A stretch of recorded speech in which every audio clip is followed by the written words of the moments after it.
Good morning, Internet. I am in Seattle, Washington right now, um, doing the cafe ride from Seattle. I head back tomorrow home to Colorado. Anyway, Quay will be joining our cafe ride today. I used to work with Kate back, God, I don't even know when it was.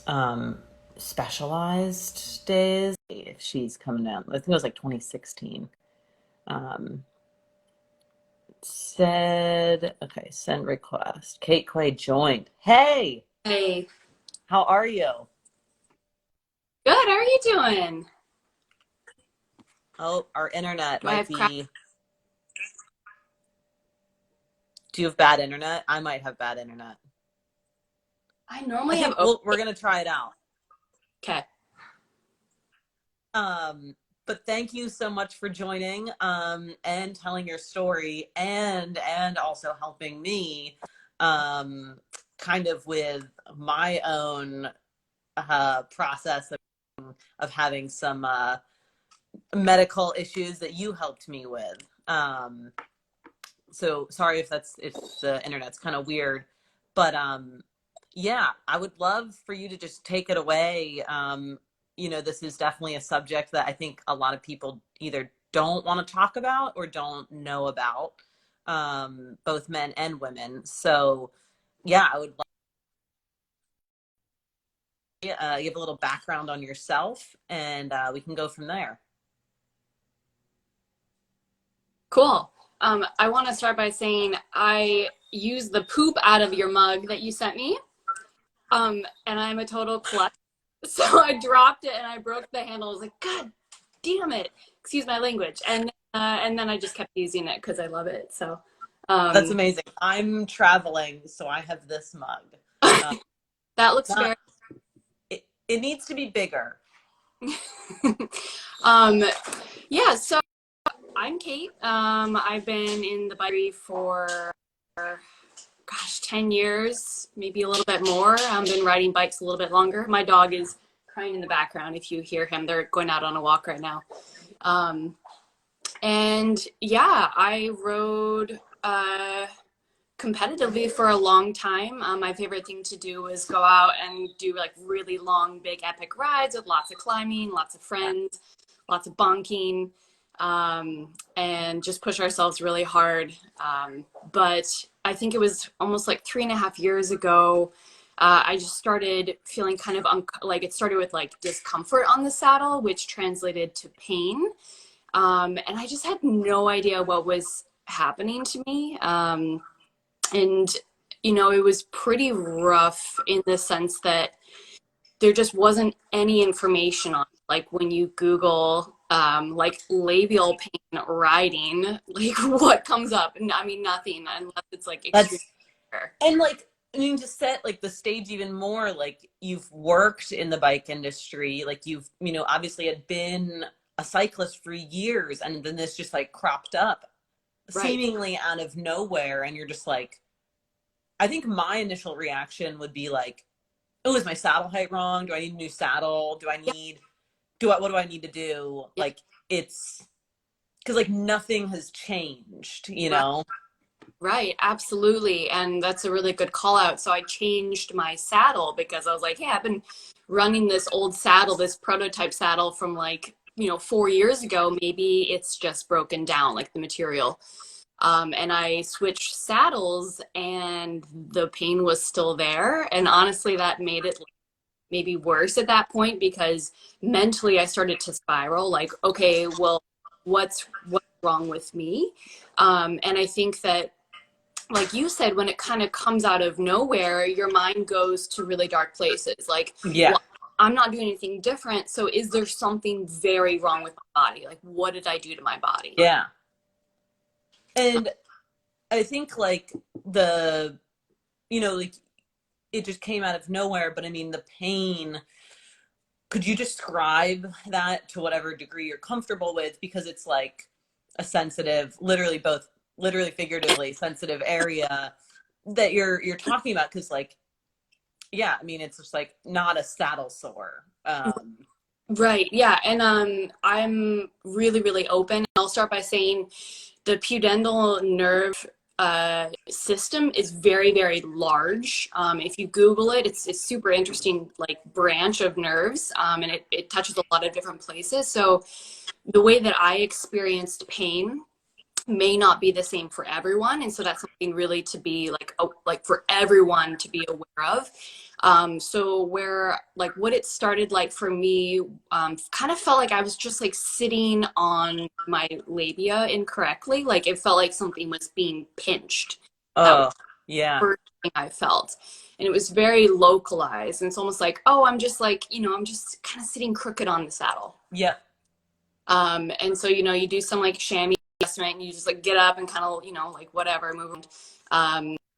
And, it kind of went from there, but that was the biggest thing. It just felt like pinching in the labia and a very specific part of it, like the like pinpoint exactly where it felt. I felt it. Um, and the thing about like the pudendal nerves is like it depends on where like the inflammation and issue is, and that's what causes the different variances in pain. So you can get that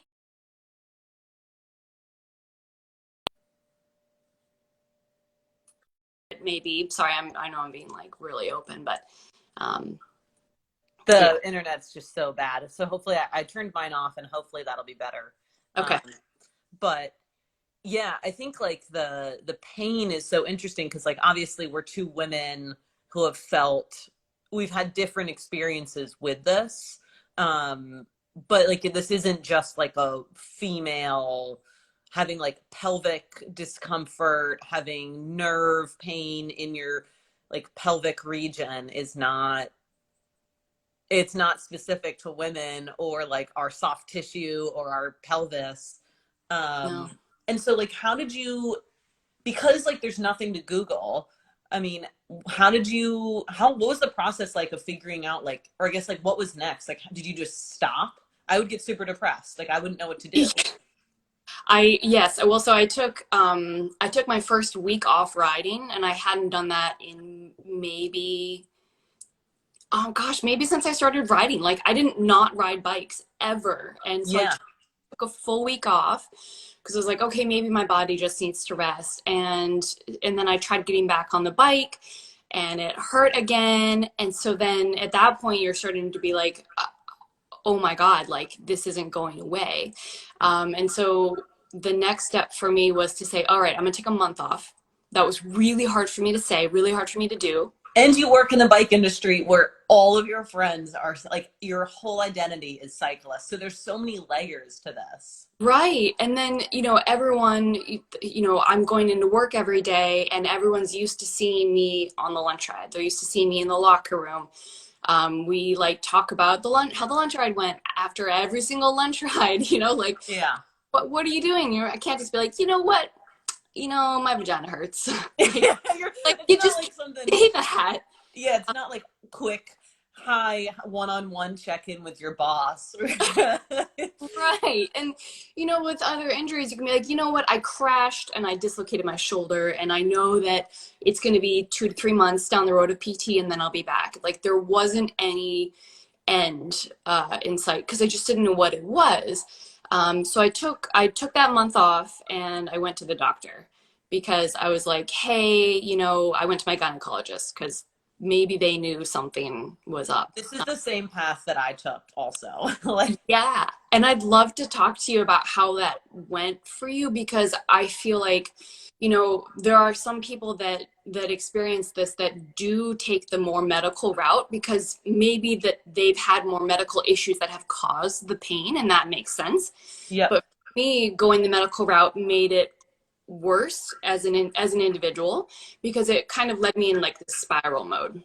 Oh, I flipped out. I mean, I was like bawling on the floor, like not sleeping, because mine was not nerve pain. Mine was like the actual pelvic floor Yeah. was too tight and overactive, and it was like mine was a little different, but every doctor was like, yep, we're gonna have to put in a medical device or a mesh because your insides, you have a prolapsed pelvis and it's all going to fall out. And I was like, whoa, whoa, whoa. Like, I'm 33. I have not, like, I don't have kids. Like, I'm super active. Like, I'm very muscular. Like, I was like, how is anything falling out? And like, their initial reaction was just like, yeah, you're going to have a medical device put in. And I was like, and they're like, also, you need to stop riding and running. I was like, what? Like, I like, I was like, I'm gonna jump off a bridge. Like, I Yeah. can't, I don't know what to do. It was so shocking.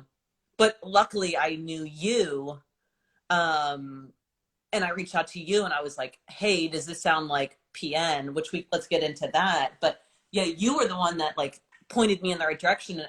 You know, I saw the physical therapist you did and like instantly, overnight, better, like less than overnight, like in 30 minutes. Yeah, your muscles are insane. And you brought up a really good point. You said, well, first of all, you said that prolapse and PN aren't similar, but they actually are. And Yeah. so prolapse can be caused by like an over tightness of Yes. pelvic floor, and therefore like in addition to like a weakness of the transverse, like other muscles That that, was, yeah. yeah, that was me. And pudendal neuralgia, one of the causes can be over tightness and inflammation of the pelvic floor. So that for Got me, it. that was one of the major causes. Yeah. So how did you find out you had PN? Yeah, so it's funny. I kind of waffled back and forth there. I started with my OBGYN, and she didn't really know what it was. She thought it might be like a localized, some kind of like nerve issue. So she gave me like Yeah. steroid, didn't do anything. And so then, I kind of just was like, I don't know what to do next. Um, and yeah, I like, I just didn't do much for a while, which sounds crazy because like I'm such a doer. I'm like, Yeah. I just was I was just super depressed, super kind of like zoomed in on like what is my life like without writing. And so you kind of just go into like this like a little bit of a cave. Absolutely. Like, how could you not? Like, and also like your partner, like you're both super active. Like, it's a bonding thing. You know, it's just like, Yeah. I know you personally and just like thinking about like you just feeling so like lost or like not being able to find answers. It's just so upsetting because you're like you're someone that should have all the answers, right? Like, you're Yeah. in the end, like you know all the people, and it's like, God, if you couldn't find it out, Right. how, Right. like, how is no one else gonna find out? Right. And so what I eventually did, I ended up switching to a different OBGYN. She's actually uh, partners or a spouse of one of an ex-specialized employee, Dr. Esther Yoon. She's actually just delivered my baby a couple months ago. Congrats, congrats. Thank you. She's just like the best doctor. But she was like, I went and saw her because she actually worked a little bit to help develop some saddles like a long time ago with Specialized. I was like, well, you know what? She might have a better insight into what's going on. Yeah. And so she actually was the first one to mention the word pudendal neuralgia. And, she kind of listed out all these symptoms that I could be experiencing. And I was like, I really only like touch one or two of them. Like, Yeah. don't hit all of them. And I was like, What I were don't. some of the symptoms?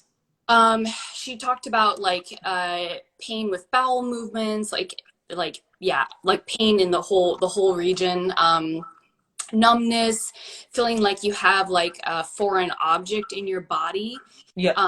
And that like, and then for some people like just they cannot at all. And so I was Yeah. like, well, I can do all of these things, like I must not have pudendal neuralgia. Right.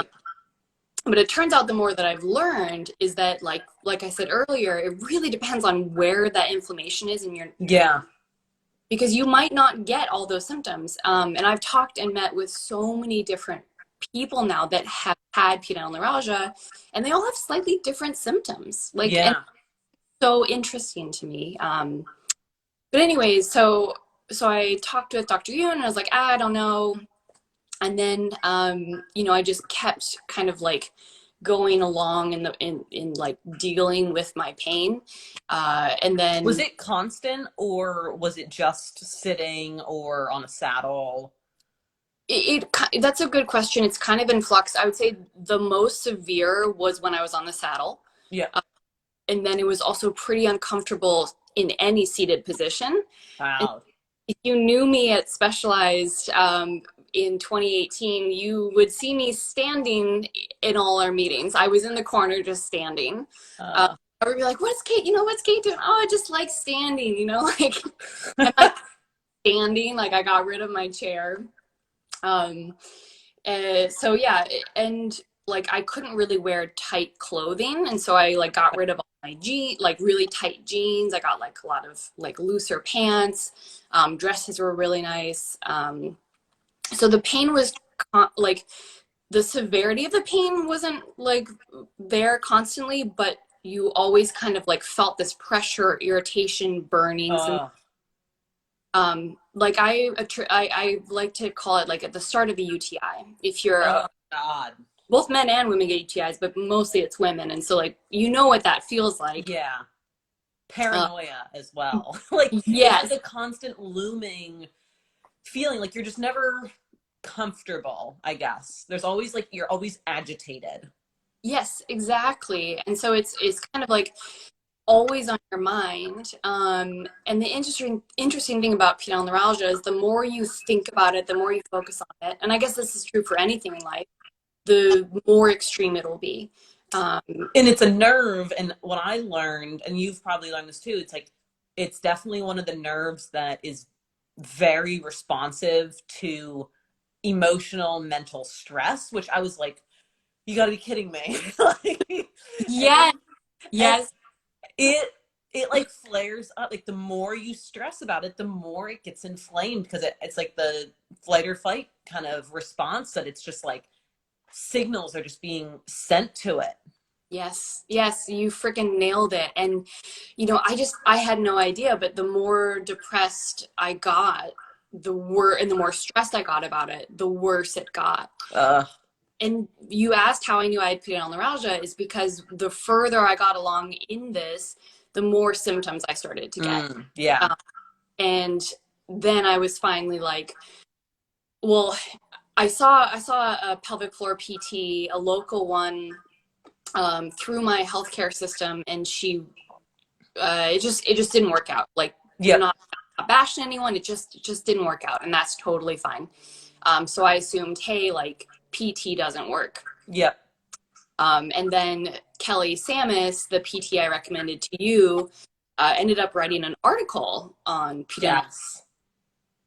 And like, it's so funny. I Googled pudendal neuralgia cycling maybe 2,000 times in the course of 2 years. Yeah. Yeah. Nothing came up ever. And, I was like, you know what, Steven, my husband, I was like, I've got to stop. I've just got to stop looking on the internet, because that's the truth. Like, Yeah. when you look on the internet for issues, you suddenly you have cancer. Like you I'm have a hypochondriac. Yes. I have everything at this point. Yeah. So I stopped Googling it. And, but then one night Stephen was out of town and I was drinking wine and I was just like, screw it. I'm going to Google it. I'm just going to Google it and see. And, Kelly had actually recently posted her article. Yeah. Like my jaw dropped, because it Yeah. was the first thing that had ever connected pudendal neuralgia and cycling outside of like these forums. So I emailed her that night and she got back to me the next morning. Or maybe that same night. It was so quick. And, it was this huge moment, for me. And she was like, yeah, I can help you. Yeah. So sorry, Dan just texted me and And me. You me and I. Dan Lepson. Dan Lepson, we love you. We love you, Dan. You're the best. So anyways, I like that to me was a turning point. And Dan actually, speaking of Dan, he was my boss at the time at Specialized, and he was kind of along with me on this journey, and he was like, "Hey, Kate, if you want to go see this PT out in Colorado, you should go see her."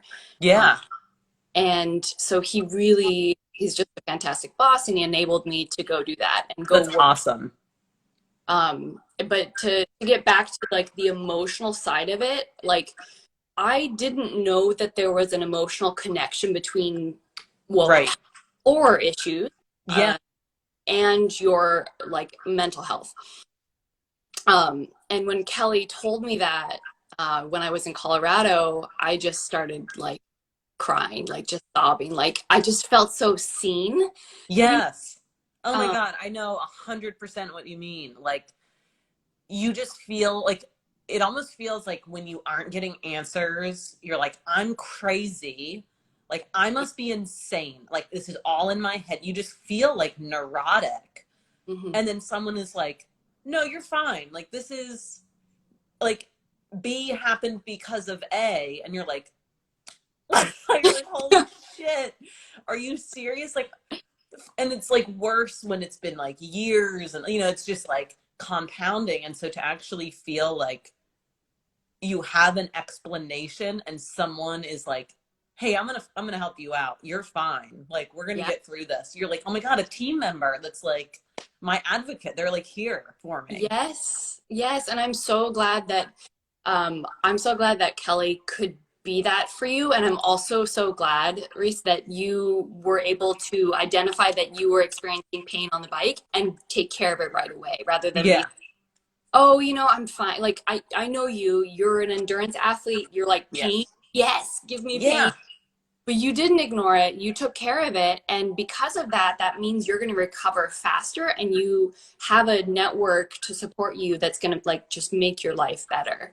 I Um, mean, I wouldn't have been able to do any of that though had it not been for like you and the resources that you've provided and like your willingness to talk about it. Because if you had just, because it can be like an embarrassing thing because no one talks about like pain in their labia or vagina or yeah. like pelvic floor because there's like a stigma around it. But because you were like, hey, look, this happened to me, I don't want this to happen to anyone else, like I knew that like I wasn't alone, which is, I think, a first step in the right direction.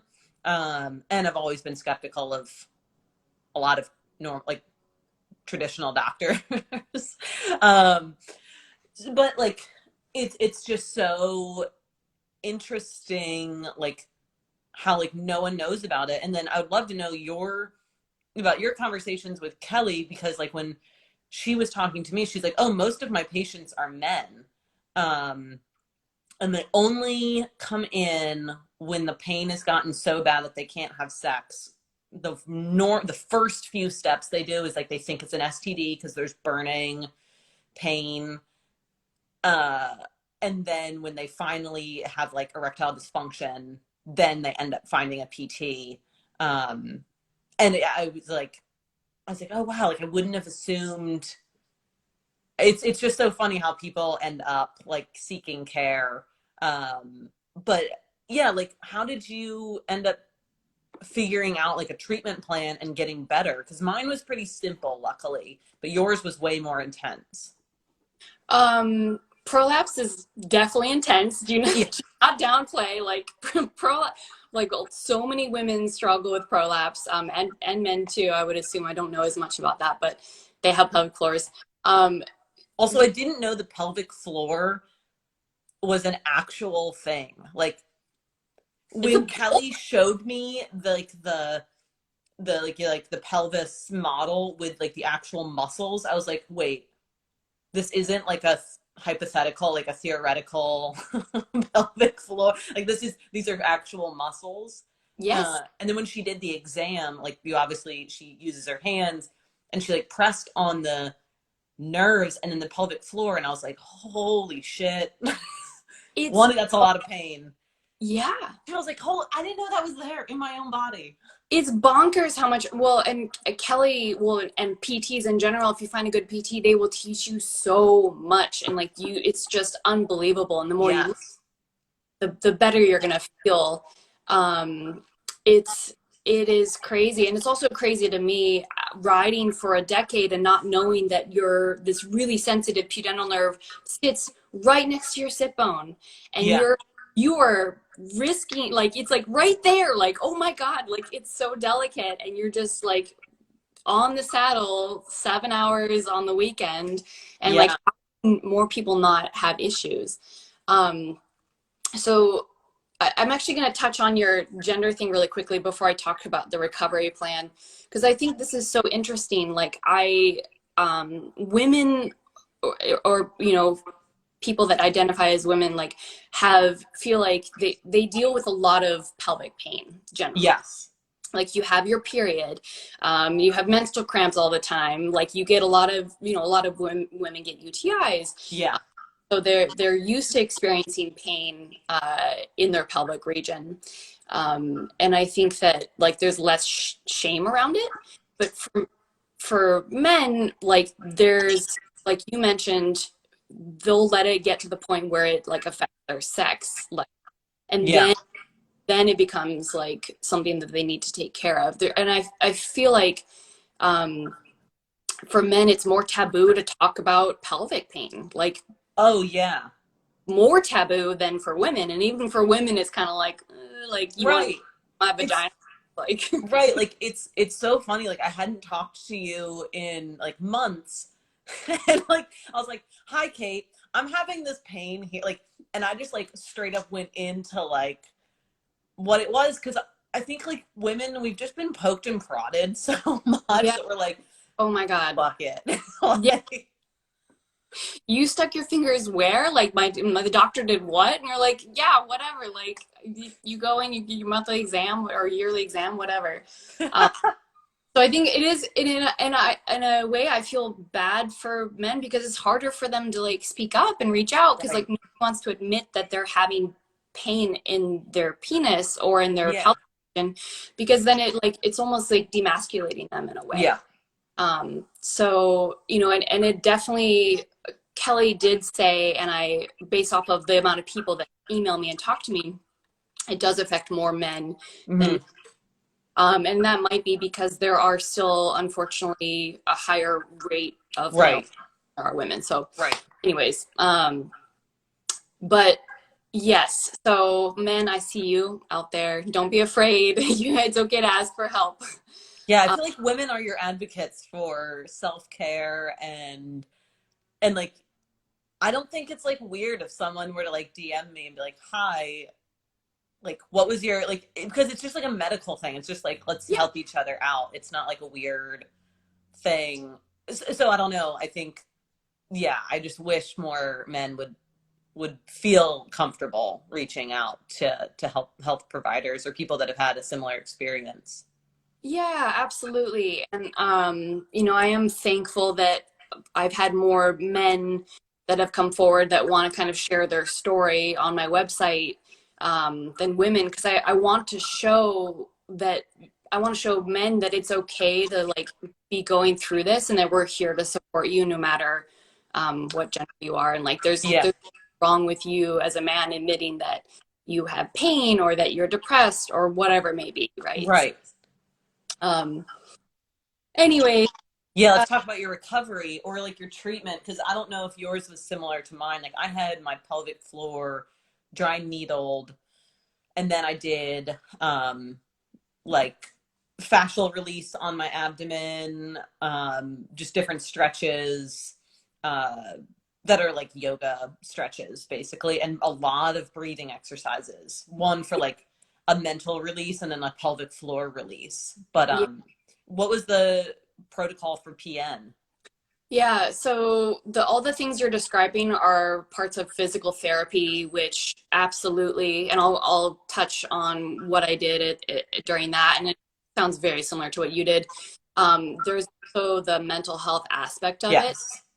which is huge. So, and then also thirdly, riding position, because that does play a factor into this, right? That's what triggered mine. It was like I did a super hard ride, not breathing correctly, and like there was like a my stomach like caved in basically, Oh and wow. like because my transverse abs weren't like super tight and like strong, Yeah. and I was too far forwards. Like I had just put my bars lower. I like cut my stem Hmm. and my steer tube, and yeah, that was like the trigger that initiated it, and then that was, but then it spiraled because I freaked out.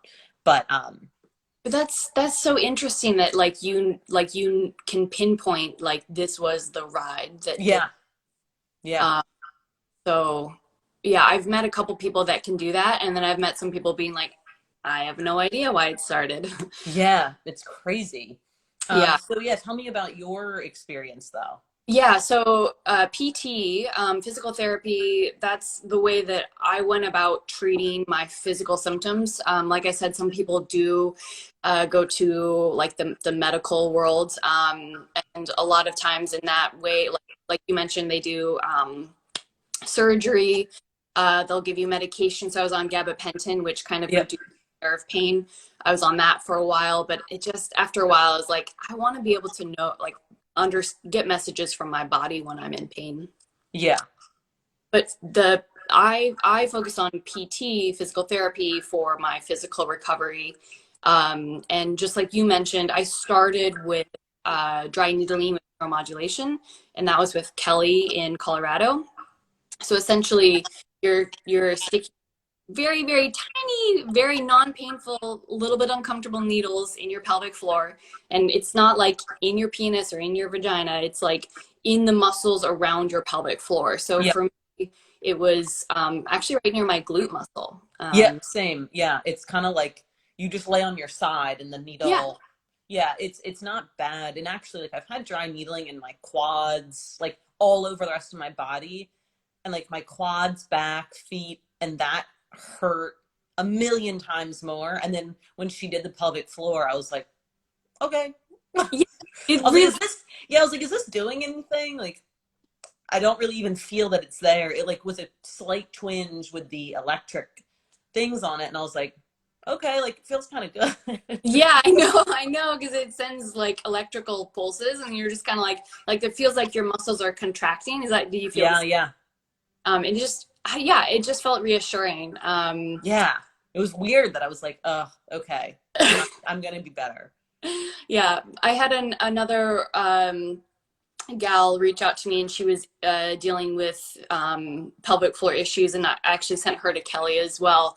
And she was really concerned about the pain with dry needling, and which is so valid. Like, I was really anxious the first time. Actually, Steven came with me. My husband came with me to Colorado, and I made him come with me to almost every appointment with Kelly. I was like, you got to be there for when she's sticking me.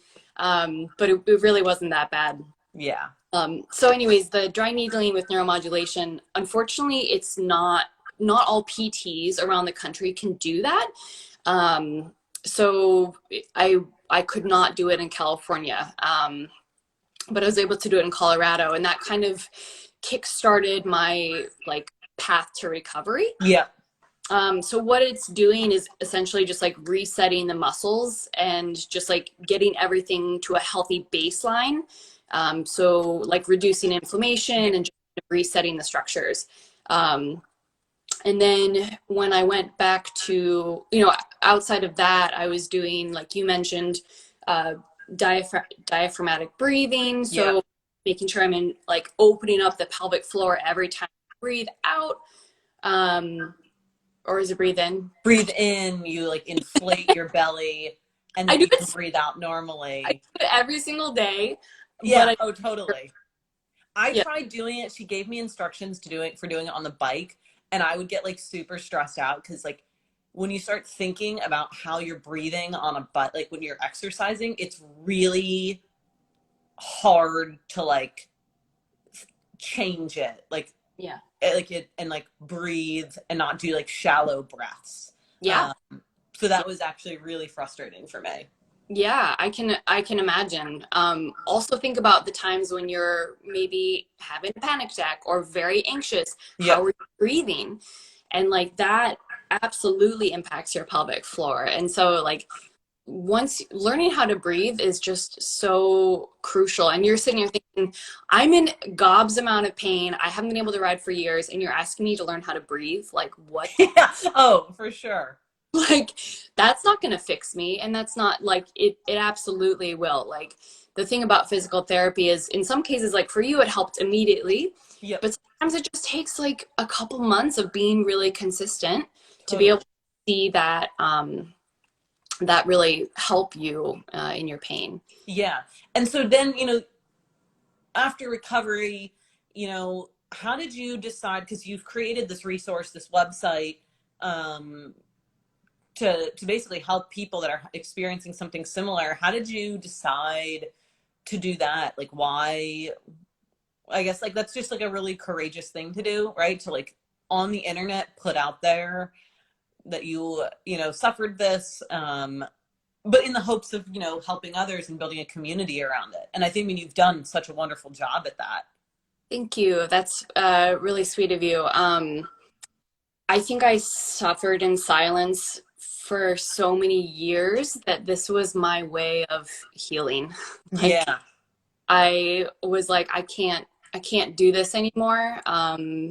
You know, when you literally for years aren't able to communicate to your peers why you've gone through an identity change or identity crisis, like Yeah. unbelievably hard. And so I think my way of dealing with that was to go the opposite way. Like Yeah. do like be as transparent as you can. Use words like labia. Like freak people out. It doesn't matter. Like It's like anatomy. it's Everyone's got anatomy. it. Yeah. Yeah. And you know, people don't need to go through what I went through. Like it Right. doesn't need to be years of silent suffering. Like if there is the resource out there, you can identify, you know, if you can identify the pain early, you can deal with it like very quickly. Yeah. Um, and so for me, yeah, it was my therapy was like, I'm going to help other people. Because like no one needs to go through this shit. Yeah. And I think like you've helped, definitely you've helped me, you've helped so many other people, that it's just, it's amazing. And I'm hopefully able to work with Kelly and we want to make like a video, like an educational video, Yes. to put out there. And that's, you connected me with her. And I think it's just such a really powerful thing to do, is just, provide people just like a way to be healthy, to not suffer, to find other people that are, maybe that have experienced something similar, and kind of like bounce ideas back and forth and just share your experience. I think the worst thing, it's one thing to feel like alone because of an ailment, but then it's also like even worse to feel like embarrassed about all of it. You're just like, you shouldn't have to feel embarrassed, Yeah. Oh about yeah. feeling bad or anything like that. Right. And you know, I didn't have the language when I was going through my injury to speak to it. But you know, I think I even asked Kelly this because it was like such a big deal to me. It was like, how do I tell people about what I'm going through? And she was like, just tell people you have chronic pelvic pain. Like it doesn't need to be if you're uncomfortable, like if you're in the hallway and someone's like, why haven't I seen you in spandex in a while? I'll be like, I'm just having some pelvic pain. Like it doesn't need to be more explicit than that. Yeah. And so even just like giving people the language to speak about their injury is like is huge in and of itself. Yeah. And then before we go, I guess quick update for you. You had a kid, you went through pregnancy. Hmm. I'm sure that was probably literally, dad joke, nerve wracking. Shit, that was good. I didn't even see that one coming. That was nerve wracking. Good. Uh, but yeah, like, were you scared about that? No, I mean, becoming a parent, hells yeah, I was scared. Yeah, that part, yeah. I'm scared. Sometimes I'm like, I'm responsible for this thing. Like, what? Who made me a grown up? No. So the good news is like when you, oh, gosh, you know, I've been talking about with, I have a local PT, Sarah Tanza, and she's just amazing. And I've been talking with her, and you know, uh, pudendal neuralgia really set me up for a healthy pregnancy. Yeah. And so what I mean by that is, one, I have a support network of pelvic floor PTs like around Yeah. the, like, help me, you know. Right.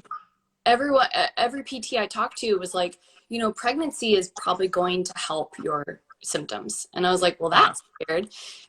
Turns out when you're pregnant, you have these hormones that relax all of your muscles, joints, and ligaments, Yep. you know, even early in pregnancy. And so all of that kind of like constriction and tightness that can cause the pudendal neuralgia pain or symptoms, it is alleviated. And so Wow. for me, in my experience, it helped a ton. And then, you know, postpartum, I have zero pain. Like, so Wow. I had a grade 2 tear. So I still had to deal with like scar tissue mobilization and recovery in that sense. But like, that's really normal, right? A lot of women go through that, and I have PTs to help deal with it, but zero pudendal neuralgia pain. Nice. That's exciting. Have you been Yeah. able to ride at all, or do you just like you're good? No, I'm riding. So yeah, it took a very long time for me to emotionally recover to get back Yeah. on the but it was about like 6 months ago where I started feeling ready emotionally.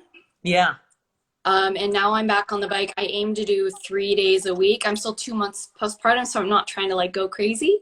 Yeah. Um, but yeah, zero pain, and I can't run right now just because like I need to build up my muscles to support that. Right.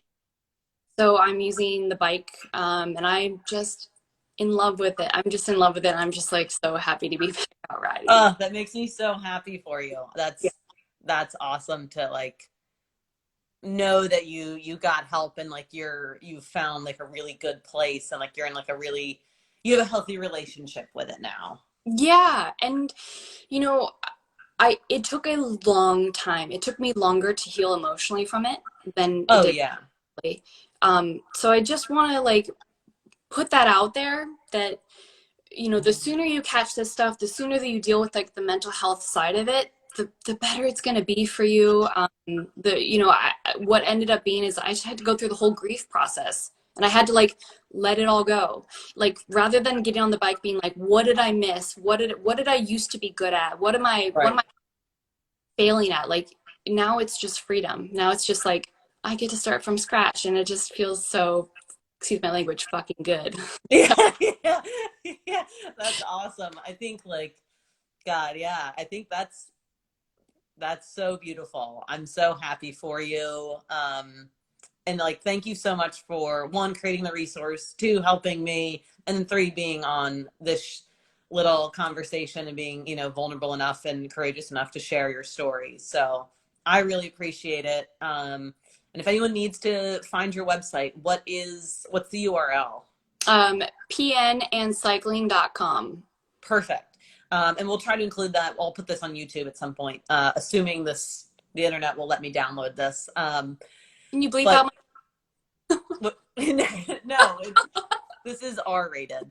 I like it that way. I would get fired if I had to keep it my rated, to be honest. anyone knows I swear I curse like a sailor, so Same. just being authentic. Well, thank you so much, Kate. Like, really appreciate it, truly. And yeah, if you ever come back to Colorado, hopefully it's not for PT, and hopefully you can come and ride with me, or I'll come ride with you out in California. That sounds wonderful. Thank you for the Yeah. time having me. Yeah. Thank you so much. I appreciate it. Mhm. Bye. Bye.